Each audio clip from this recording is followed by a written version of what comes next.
following the season, Ozzie Fired was fired after the Marlins only won 69 games. What? 69 games, that's all they won. And I think it was a great move. If you think about when he was back in Chicago, he was barely winning. He had some good seasons and then he had bad seasons. No.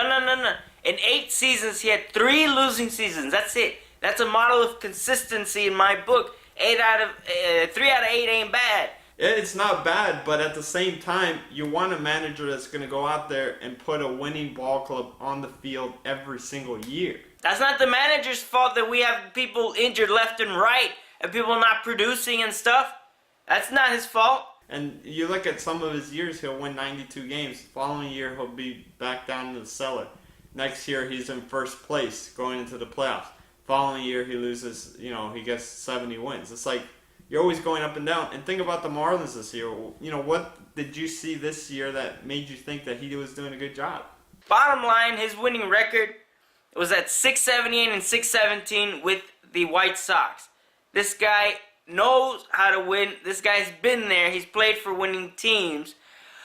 This year, I'm telling you, it was not representative of what Ozzie's about. It wasn't. We had an all-star lineup out there. We had Hanley Ramirez, you got Jose Reyes, you got all these guys. They got Carlos Lee later on.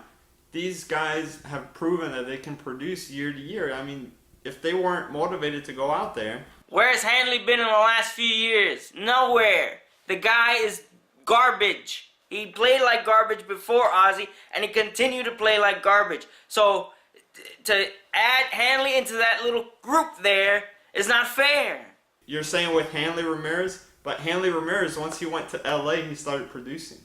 In LA, he was batting .240 something at the end of it. The guy is a joke. But you have guys like Reyes produced, Stanton produced, and albeit injured.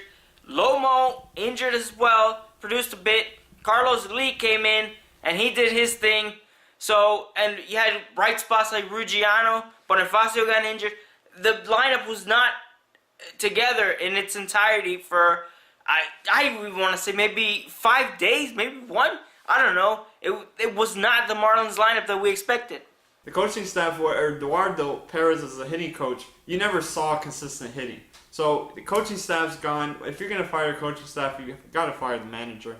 The only thing I didn't like is the fact that now we owe him all this money, and now we're going into off-season where we have limited constraints. Try to pick up some players. You have $8 million going out the door for a guy that's not even going to be managing for you. Exactly. So why are you going to waste that money?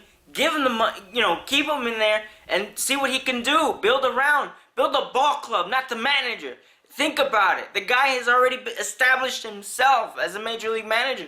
Why are you going to throw that away? And then you have to throw out the players because they didn't even produce. And so now you're going to rely on somebody else. It doesn't make sense.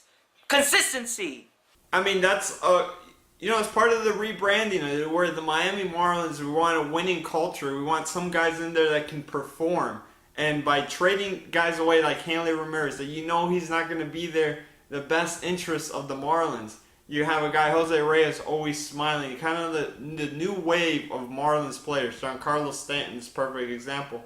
And now moving forward, now with Mike Redmond stepping in, he's been there. He has an 03 World Series championship ring. When he was in the interview, you saw the big bling bling. And now it's time to start winning with Mike Redmond. Time to start winning with Mike Redmond. Please, the guy has managed in the minor leagues. This guy has no experience with egos. And I mean egos, ball players who are getting paid and have a problem with being benched and and all these other things. He's dealt with those egos. I mean, think about it. He's a bench player. Most of his career is a bench player. He's sitting on the bench with a superstar catcher in front of him, whether it was Pudge Rodriguez or Charles Johnson.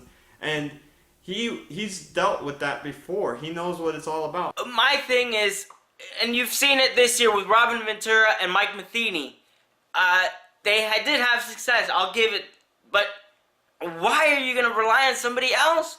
And then you give him another 3-year contract, and if it doesn't work, guess what Laurie's going to do? He's going to fire him and move on to the next guy. When you look at his numbers in the minor leagues as a manager, he's over 500, 586, I believe, winning percentage. He knows how to win. And even in the interview, they asked him, "Are you ready to manage?" He said, "I was ready last year.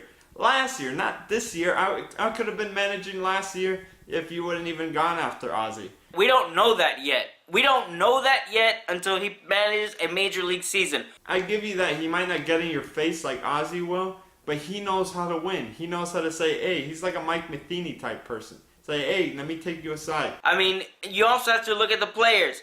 I'm sure he'll motivate them, but injury, health-wise, what's going to happen? Production-wise, different things that revolve around. Who's going to fill out the rest of the coaching staff? There's many things to look at here.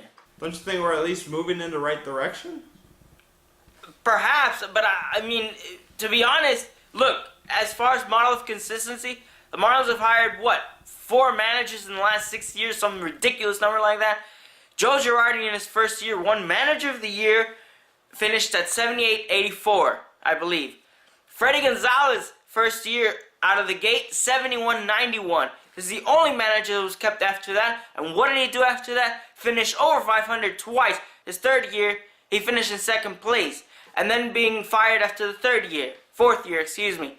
And then you move on to Edwin Rodriguez, finishing at 500 his first try at it, first crack. Brought him back, they lost, he fired. So, and this is not including Jack McKeon. I mean, I think Jack McKeon was lightning in a bottle for them. What I'm saying is, after 1 year, they don't give them the chance. The only one that they gave a chance to was Freddie Gonzalez, and look what happened. So, what I'm trying to say is, one losing season should not make or break you. That's what I think.